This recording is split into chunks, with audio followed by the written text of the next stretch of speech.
नमस्कार प्रिय विद्यार्थियों, स्वागत है आपका वीकेएस फिजिक्स एकेडमी में। क्लास 12th के अंदर जो अलग अलग चैप्टर्स हैं उनमें कुछ इंपॉर्टेंट क्वेश्चन हैं जो न्यूमेरिकल्स टाइप भी हैं और डायरेक्ट आपके ऑप्शनल भी हैं, जैसे एबीसीडी वाले क्वेश्चन भी हैं और वन लाइनर क्वेश्चन भी हैं। काफ़ी इंपॉर्टेंट है और कन्फ्यूजन वाले हैं, तो उनको मैं यहाँ पे प्रोवाइड करवा रहा हूँ, उनका सॉल्यूशन प्रोवाइड करवा रहा हूँ। तो ये क्वेश्चन है वो अलग अलग चैप्टर्स के रहेंगे। पहले मैं वन लाइनर क्वेश्चन जो है यानी जो थ्योरेटिकल क्वेश्चन है उनको करवाने की कोशिश करूंगा और जो न्यूमेरिकल्स हैं अलग अलग चैप्टर्स के उनको एक साथ करवाने की कोशिश करूंगा।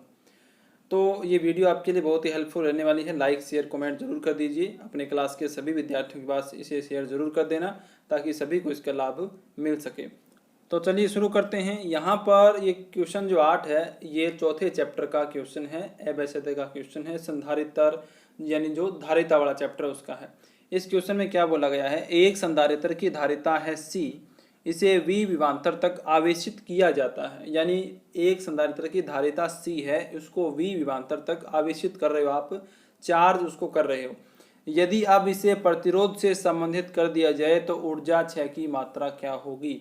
अब ऊर्जा क्षय की मात्रा का मतलब क्या है यहाँ पर, यानी जब संधारित्र को आप आवेशित करोगे तो उसमें एनर्जी है वो विद्युत ऊर्जा के रूप में स्टोर होती है और वही ऊर्जा जो है जो स्टोर होगी वही ऊर्जा तो क्षय होगी ना। क्षय का मतलब यहाँ पे क्या है, डीके होता है इंग्लिश में, यानी ऊर्जा हानि होगी। तो जितनी ऊर्जा स्टोर होगी उतनी ही ऊर्जा तो हानि होगी। तो यहाँ पर संधारित्र में 3 फॉर्मूले होते हैं ऊर्जा को, संचयी ऊर्जा को बताने के लिए। एक फॉर्मूला होता है आपका, यहाँ पर देखिए आप, एक फॉर्मूला होता है 1/2 CV², एक होता है Q²/2C और एक होता है 1/2 QV। ये 3 फॉर्मूले होते हैं। इन 3 फॉर्मूलों के अकॉर्डिंग आप संधारित्र में एनर्जी, स्टोर एनर्जी को बताते हैं। तो इनमें से आप देख सकते हैं जो आपके ऑप्शन में होगा वही आपका यहाँ पे आंसर होगा। तो यहाँ पर ये बी इसका राइट आंसर होगा, बै जो है यहाँ पे राइट आंसर होगा। 1/2 CV² संधारित्र में ऊर्जा 6 यहाँ पर हो जाती है। क्वेश्चन नंबर 2 आगे देखिए। वैसे क्वेश्चन नंबर 2 है और वैसे ये क्वेश्चन नंबर है 9, इसी चैप्टर का है। इसका नेक्स्ट क्वेश्चन ये, यदि एक संधारित्र को Q आवेश देने पर संग्रहित ऊर्जा W, देखिए यहाँ पर आपकी बुक में Q लिखा गया है तो वो Q नहीं है, मिस प्रिंटिंग है। यहाँ पर W आएगा, ठीक है ना, वर्क W आएगा। यहाँ पर संग्रहित ऊर्जा जो है वो W है, ठीक है, क्योंकि ऑप्शन में देख सकते हो यहाँ पे W के अंदर दिए गए हैं। आवेश दोगुना करने पर संग्रहित ऊर्जा क्या होगी। तो अभी जो मैंने फॉर्मूले आपको बताए थे संग्रहित ऊर्जा के, वो फॉर्मूले लगाने हैं आपको, वहाँ पर आवेश का मान डबल करना है। तो यहाँ पर आप देख सकते हो कि मैं ये फॉर्मूला यहाँ पे अप्लाई करूँगा, 1/2 Q²/C। ये जो फॉर्मूला होता है संग्रहित ऊर्जा का, पहले इसने बोला है कि Q आवेश से जब आप इसको आवेशित करते हैं तो आपका जो ऊर्जा है वो W है, ये आ गई W आपकी, ठीक है। अब इस आवेश को आप डबल करें, तो आवेश को डबल करने के बाद यानी जो वर्क होगा, मान लीजिए W' ऊर्जा होगी, वर्क हो या ऊर्जा एक की बात है। तो यहाँ पर Q की जगह आपको क्या करना है, 2Q करना है, तो 2Q²/2C हो जाएगा। तो जब आप इसे ओपन करेंगे तो यहाँ बनेगा 4Q² और अपॉन आएगा 2C। तो यहाँ पर देखें ये Q²/2C जो है वो तो W ही है, वो तो क्या है W, और गुणा में क्या आ गया 4, तो यानी 4W, यानी वर्क है वो कितना हो जाएगा, 4 गुना वर्क यहाँ पर हो जाता है। उम्मीद करता हूँ आपका कन्फ्यूजन दूर हुआ होगा। नेक्स्ट क्वेश्चन यहाँ पर देखें, 5 नंबर क्वेश्चन जो है ये आपका क्वेश्चन जो है वो इसी चैप्टर का है और ये लघुत्रात्मक है। अति लघुत्रात्मक के बाद जो लघुत्रात्मक क्वेश्चन है वहाँ पर ये 5 नंबर है। एक समांतर प्लेट संधारित्र यानी PPC एक स्रोत बैटरी से V विभवांतर तक आवेशित किया गया है, जबकि प्लेटों के मध्य क्या है, वायु। देखिए वायु जो है उसको निर्वात ही माना जाता है क्योंकि उसका अपूर्णांक परावर्तनांक जो है वो लगभग निर्वात के बराबर ही होता है। संधारित्र को बैटरी से अलग किए बिना यानी उस कैपेसिटर को बैटरी से कनेक्ट ही रखना है। वायु के स्थान पर आप अपसाइला R परावैद्युतांक डाइलेक्ट्रिक मीडियम का परावैद्युत माध्यम इसमें अगर भर दें उस कैपेसिटर की प्लेटों के मध्य, तो बताइए कारण सहित ये बताइए कि इनमें क्या परिवर्तन होगा। पहला बताना है विभवांतर में, दूसरा बताना है प्लेटों के मध्य विद्युत क्षेत्र में, तीसरा धारिता, चौथा आवेश और पांचवा ऊर्जा।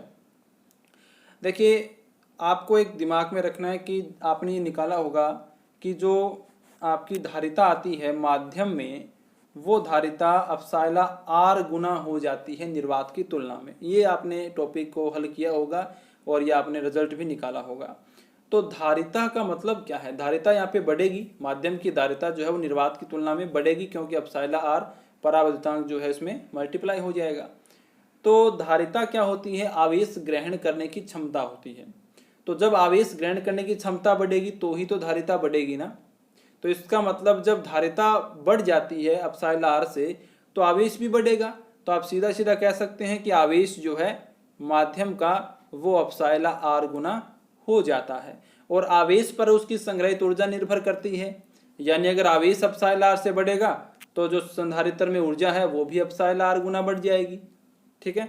इसके बाद आप बात करें धारिता, तो धारिता मैंने आपको बताया अभी कि जो माध्यम की धारिता है वो एप्सिलॉन आर गुना बढ़ जाती है। तो इन तीनों का उत्तर तो होगा कि ये एप्सिलॉन आर गुना बढ़ जाते हैं पहले की तुलना में।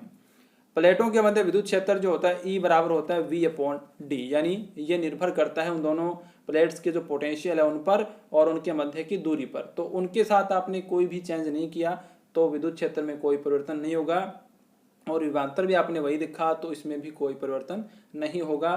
तो जब आप एप्सिलॉन आर माध्यम भर देंगे तो धारिता एप्सिलॉन आर गुना बढ़ जाएगी, आवेश भी एप्सिलॉन आर गुना बढ़ जाएगा, और ऊर्जा भी एप्सिलॉन आर गुना बढ़ जाती है। ये इसका उत्तर होगा। इसके बाद जो नेक्स्ट क्वेश्चन है, इसमें यहाँ पे देखें आप, ये 5 विद्युत धारा जो चैप्टर है उसका क्वेश्चन है। ये दोनों क्वेश्चन उसी के हैं। पहले मैं 7वां बता देता हूँ, डायरेक्ट है, बिल्कुल सिंपल है। एक पदार्थ की आकृति में विकृति उत्पन्न करने पर, विकृति का मतलब है उसकी लंबाई, चौड़ाई, क्षेत्रफल अगर आप चेंज करते हो तो उसके प्रतिरोध और प्रतिरोधकता के मान पर क्या प्रभाव पड़ता है। तो इसका आंसर देखिए। सबसे पहले आप ये देखिए कि जो प्रतिरोध होता है वो क्या होता है। प्रतिरोध जो है वो लंबाई के समानुपाती होता है और क्षेत्रफल के व्युत्क्रमानुपाती होता है। ठीक है, ये आपका फॉर्मूला होता है। अब इसके बाद इसको अगर हम आप आगे ओपन करते हैं तो यहाँ पर आप देख सकते हैं कि ये फॉर्मूला जो समानुपाती निशान है ये जब हटाते हैं तब आपकी प्रतिरोधकता आती है L/A। और आपने ये 10th में भी पढ़ा है, 12th में भी पढ़ा है कि प्रतिरोधकता जो है उसे विशिष्ट प्रतिरोध बोला जाता है। यानी इकाई लंबाई के अंदर चालक तार के इकाई लंबाई में जितना प्रतिरोध है उसे ही विशिष्ट प्रतिरोध या प्रतिरोधकता कहा जाता है। तो जो आपकी तार है, आपका जो चालक तार है, उसकी जो प्रकृति है वो प्रकृति अगर चेंज होगी, यानी आपका मटेरियल अगर चेंज होगा तब ही प्रतिरोधकता चेंज हो सकती है। उसका साइज, आकार कैसा भी आप चेंज कर दें, प्रतिरोधकता में किसी भी प्रकार का प्रभाव नहीं पड़ता है। आपका जो प्रतिरोध है वो लंबाई और क्षेत्रफल यानी उसकी विकृति में परिवर्तन करने से बदल जाएगा। तो इसका उत्तर ये होगा कि प्रतिरोध का मान तो बदल जाएगा लेकिन प्रतिरोधकता पर कोई प्रभाव नहीं पड़ेगा। अब आपका लास्ट क्वेश्चन है यहाँ पर, 5वां क्वेश्चन। 8R प्रतिरोध का कोई तार वर्त के रूप में मोड़ा गया है, यानी 8R यानी कि 8R प्रतिरोध है,